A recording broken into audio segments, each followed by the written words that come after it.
Good morning student, स्वागत है हमारे यूट्यूब चैनल मैथ लागे रसगुल्ला में। जी हाँ, आज के इस वीडियो में मैं आपको क्षेत्रमिति के वृत्त चैप्टर पढ़ाने वाला हूँ। चलिए आइए देखते हैं वृत्त कहते हैं किसे। किसी स्थिर बिंदु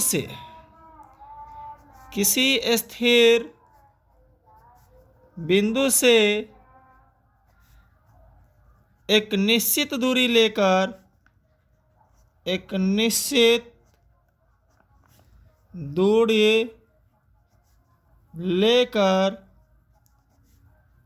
उस दूरी को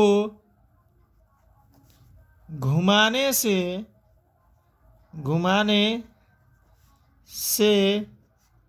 जो पिंड बनता है उसे वृत्त कहते हैं। चलिए आइए देखते हैं, इस परिभाषा को समझते हैं। कहता है कि किसी स्थिर बिंदु से, तो एक स्थिर बिंदु ले लेते हैं।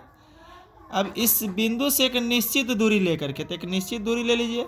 अब इस दूरी को घुमाने से क्या होगा, एक पिंड का निर्माण होगा। तो ये हमारा बन गया वृत्त। चलिए देखते हैं। अब इस वृत्त में ये जो बिंदु देख रहे हैं, इस बिंदु को बोलते हैं वृत्त का केंद्र। क्या बोलते हैं? वृत्त का केंद्र। चलिए अब ये जो आप बाउंड्री देख रहे हैं, इस बाउंड्री को हम बोलते हैं वृत्त की परिधि। क्या बोलते हैं? वृत्त की परिधि। चलिए देखिए, अभी वृत्त का केंद्र हो गया और ये वृत्त की परिधि हो गया। वृत्त के केंद्र और परिधि के बीच जो मिलाने वाली यह रेखा है, इस रेखा को कहते हैं त्रिज्या। क्या कहते हैं? त्रिज्या। त्रिज्या इसको आर से सूचित किया जाता है। इंग्लिश में इसको रेडियस बोला जाता है। चलिए अब देखिए, इसको तो वृत्त का त्रिज्या, तो वृत्त का त्रिज्या यहाँ से लेकर के यहाँ तक ले हो गया, इसको वृत्त का त्रिज्या बोलते हैं। अब इस पूरा को मिला देंगे, यानी यहाँ से यहाँ इस पूरा दूरी को बोलेंगे वृत्त का व्यास। यानी इसको डी से सूचित किया जाता है। वृत्त के व्यास को डी से सूचित किया जाता है। चलिए तो जैसा कि अब हम देखते हैं कि वृत्त का त्रिज्या किससे कहते हैं, वृत्त का व्यास किससे कहते हैं। तो वृत्त की त्रिज्या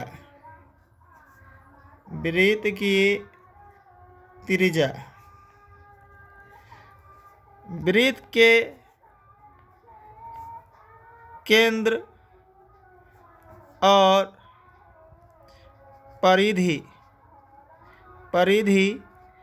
के बीच की दूरी को वृत्त की त्रिज्या कहते हैं। वृत्त की त्रिज्या कहते हैं। वृत्त के त्रिज्या को आर से सूचित किया जाता है। त्रिज्या को आर से सूचित किया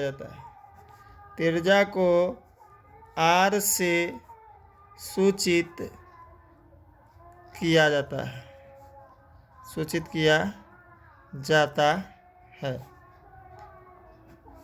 चलिए अब हम लोग देखते हैं वृत्त का व्यास। वृत्त का व्यास किसको कहते हैं? वृत्त का व्यास वृत्त के केंद्र से होकर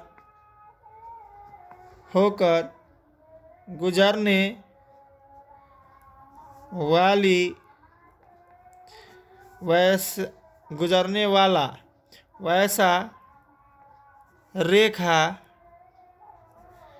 जो वृत्त के परिधि को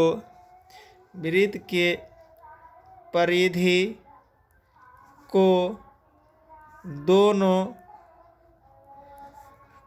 ओर स्पर्श करता हो वृत्त का व्यास कहलाता है। व्यास कहलाता है।